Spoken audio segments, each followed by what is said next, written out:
Wawa, di ba? Ikaw kasi binuntis mo si Tutubi. Wawa naman, tingnan mo, oh. Wawa, Tutubi. Di ba wawa, Tutubi? Ikaw kasi.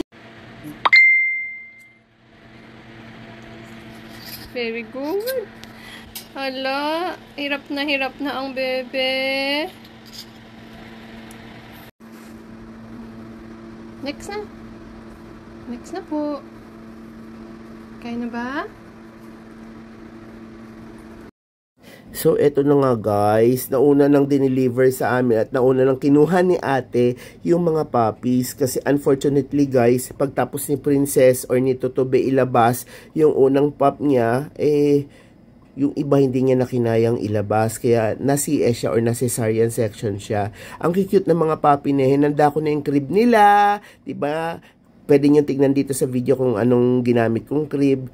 Ando doon din lahat ng description. No? Nilagyan ko na rin ng warmer yung kanilang hihigaan.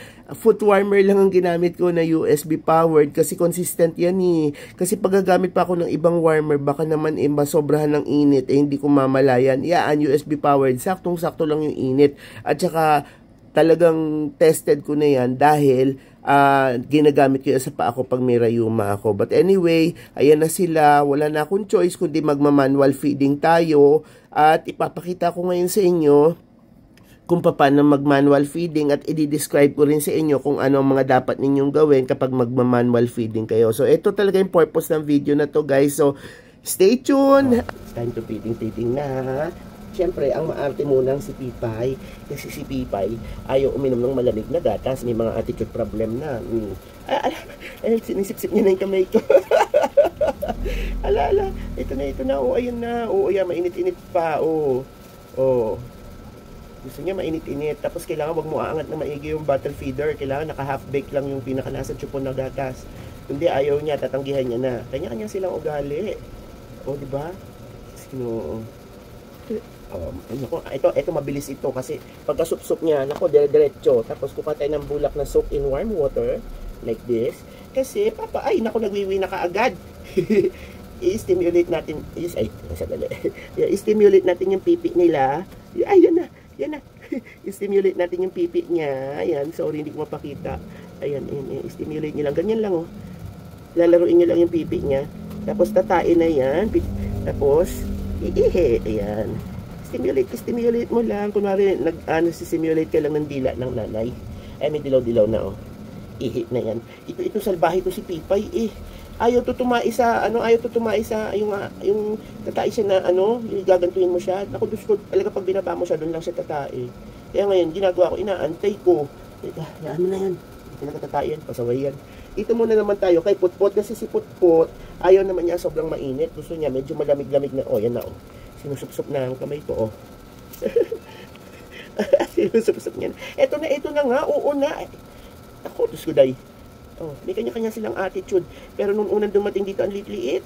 Ngayon medyo, after 2 days, 3 days na ata. Ayan. Ako naman ang lumiliit ngayon kasi wala akong tulog. Every 3 hours ang painom. Lahat ng gatas na natitira, tapon na yon. Ang gatas, ang isang lata, 2,000 mahigit. Sipsipin mo muna na over, ano ka na? Yan, half lang, ha? Dahan-dahan kasi. Yung gatas, 2,000 plus. Isang lata. Maliit lang yun, hindi naman napakalaki. Pero matagal-tagal naman na nagpaagap na ako kasi papi, natural, magiging toddler pa sila. Nagpagkuha na ako tata. Ng isang lata pa. Yan na, nabliukan na.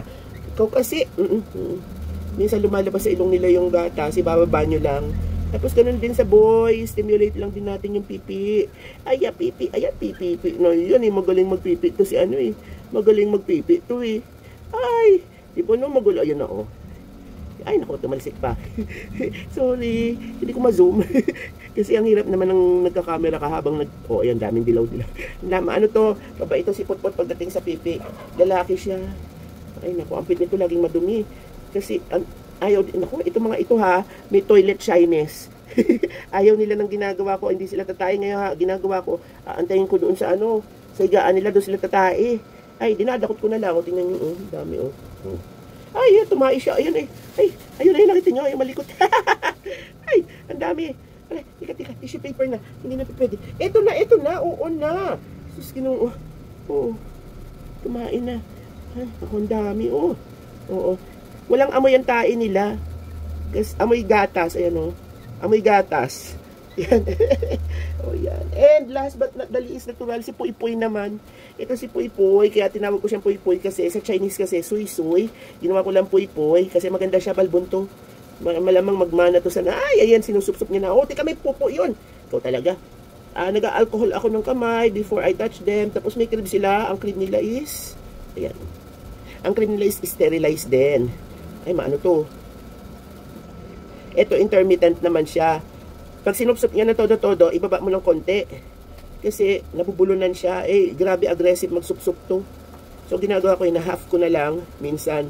Kasi matatagalan eh. Kapag baba, akyat, tapos baka magkakabag. Minsan, bineburp ko rin sila parang bata. Kasi nararamdaman ko medyo napapasukan din talaga ng hangin yung sikmura nila. Minsan, bineburp ko. Pag bineburp ko yun, oo nga, meron nga kasi bumubula yung bibig. So, ibig sabihin, may hangin, di ba? So, yung 20 ml, pwede na sa kanilang tatlo, share na sila. Tapos minsan sinusubukan ko ulit, balikan yung iba kung gusto pa.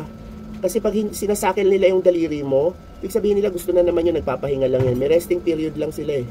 Ayan o. So ito si Putput ngayon, tumae. Si Paypay, hindi pa tumatay kanina, hindi pa rin tumae. Pero kahapon ang daming tinae naman yan. Ayan. No? Mawalang galang na sa mga kumakain. Ganun talaga. Ano pa ba ibang word doon? Dumi. O, hindi natin pwede yung tawag na dumi. General naman ang dumi. Hindi naman pati madumi yung tae nila kasi walang amoy talaga. Amoy gatas. Ay, ayan o. Ayan o. Napaka-aggressive nito. Kita nyo? Kailangan bababa mo ng konti eh. Kung hindi nakububula ang bibig niya. Oh. Yung gatas niya, Royal Canin. Tapos, tawag nito, distilled water na binoboiled ko pa kasi para maano yung Royal Canin na gatas, mali mo may something na germs din, at least mamatay yung germs. Tapos meron silang booster pakita ko sa inyo yung Puppy Boost na ginagamit sa kanila, parang vitamin. Speaking of Puppy Boost, itong Hachiko na to, ay naku, naubos. Hala, tira mo naman si Putput, baka gusto pa ni Putput. Oy, naubos niya. Hala. Titimpla ulit ako. Alam mo, nung una ko silang finifeeding ng mga 1 day old, 1.5 day old pa lang sila, konting-konti lang. Pero ngayon, grabe, Agus. Ito, mahina talaga to si Puy Puy. Ito yung pinaka-critical ang kondisyon, pero siya ngayon yung pinakamalaki at pinakamatakaw. Biglang bawi naman, grabe. Pinakamatakaw ngayon to. At saka, pang malikot, bibi. Ito na, ito, ay nako, madidemo ko sa inyo paano magwiwito kasi although black yung pepe niya. Pero pala ito, konting, ayan na, nahihirinan siya. May hangin, naramdaman ko. Medyo burp lang natin ng konti. Ayun, lumabas na. So, ito, mahilig to sa pagpapaano ng pipi niya. Yan, oh. Pag tumahimik na yan, tumigil na yung paa niyang kakapalag, nasasarapan na yan, gustong-gusto na niya na magpipi. Ewan ko lang kung magpipipi to kasi kanina ang dami niya ni pipi. Stimulate niya na ito, cotton to na may warm water. Tapos igaganyan, kikilit-kilitiin nyo lang, ipang-kikilitin nyo lang, oh. Yan. Diba kilikilitin nyo lang? Oh. Yan. Wala. Ayan. Ayaw niya na, naiirita na siya. So, hayaan nyo na, doon na muna siya sa crib nila. Yung crib nila, binili ko lang din to ka. Buti na lang, timing, dumating. Tapos minsan, ginagawa ko yung ibang mga part ng katawan nila, pinupunasan ko ng cotton na may warm water kasi lumalagkit din. Ayoko naman na ipisin sila or langgamin or something. Meron akong USB na, pakita ko sa inyo ha. Medyo hindi ko pa napapalitan yung pipad nila eh. So, ito, under niyan, may foot warmer ako dyan. Ayun, makita niyo yung brown, sorry. Ang hirap Makita niyo yan, to oh. Ito, ayan oh. Foot warmer yan, nilalagay sa loob ng sapatos yan. Tapos, USB powered yan, ito oh. USB powered siya, ayun, nakasaksak siya. So, ayan, ito, nakasaksak siya. So, warmer yon, umiinit yun sa ilalim. Minsan, lalakihan niya yung space. Huwag kayong mag-focus doon na, kailangan yung may part na may warmer, may part na wala. Kasi minsan katulad niyan, busog sila, mainit yung kinain nila, di ba? Kita nyo, isa lang na nasa warmer. Both of them, umiwas sa warmer. Gusto rin nila yung may cool places din sila. Pinapalitan ko itong PP pad na to. May papalitan ko na to. Sa ngayon, dahil tatay pa sila tiihi, hindi ko muna papalitan. Expected ko, bagong feed pa lang kasi sila kaya hindi ko muna papalitan. Pero itina-transfer ko sila dito. And then, papalitan ko yun, babalik ko na naman sila dyan. Just the same thing, pinupunasan ko na sila ng warm water. para hindi sila malagkit, hindi sila, pero inaagapan ko during feeding, inaagapan ko na para at least hindi na sila mag-accumulate ng mga ng mga dumi sa katawan nila. Iniiwasan ko kasi yung langgam at saka yung ipis. Okay. Okay guys, kita ba ko? Yan, kita ba? Ito yung gatas nila, oh. Yan. Royal Canin. Yan. Ito yung advice ng doctor. Doon na rin namin to binibili sa vet. Tapos may puppy boost sila na vitamins. Ito. Yan. So, kung kayo may mga puppy, alam nyo na. Pero, talagang dapat recommended ng doctor eh. So, punta na lang kayo sa vet ninyo. Tapos, sila na lang, dalawa lang yung binili ko. Magkano to? 2,050. Tingnan nyo yung loob. Pakita ko sa inyo yung loob. Marami din naman siya. Ilang pakete. Nakailang pakete na ako ng tanggal eh. Ayan o. Ilang pakete na ako eh. Ganito yung itsura ng powder niya. Tapos may scoop na rin siya. Ayun o. Parang gatas din ng tao. Yan. Okay. Tapos itong isa naman buksan ko. Pakita ko rin sa inyo. Ito. Parang itong malaking syringe. Tapos, hindi ko kayang i-ano sa bibig nila. Bukas gagawa ko ng technique kasi ang recommended is ipahid-pahid sa bibig. Ayan siya, oh. Eh, hindi ko kaya kasi ang hirap pindutin. Meron naman siyang controller. Ito, oh. Pero mahirap pa rin. Kaya bukas ang gagawin ko, mag-sterilize ko yung kamay ko, tapos doon ko i-squeeze sa kamay ko, hahatiin ko sa 3 bago ipapahid ko nilang ng daliri ko sa kamay nila, sa bibig nila. Kasi inuot-ot din naman nila yung daliri ko eh. So, yun ang gagawin ko. And then ito, every 3 hours, walang tulog ang lola ninyo. Ganun talaga, ginusto namin yan eh. Wala akong tulog kasi, di ba, papadidein ko ngayon, I still have 2 hours. Yung 2 hours na yun, hindi pa ako makatulog na. Pag matanda ka na, hindi ka na makatulog talaga basta-basta. Tapos gigising ka na ulit para magpadede ulit.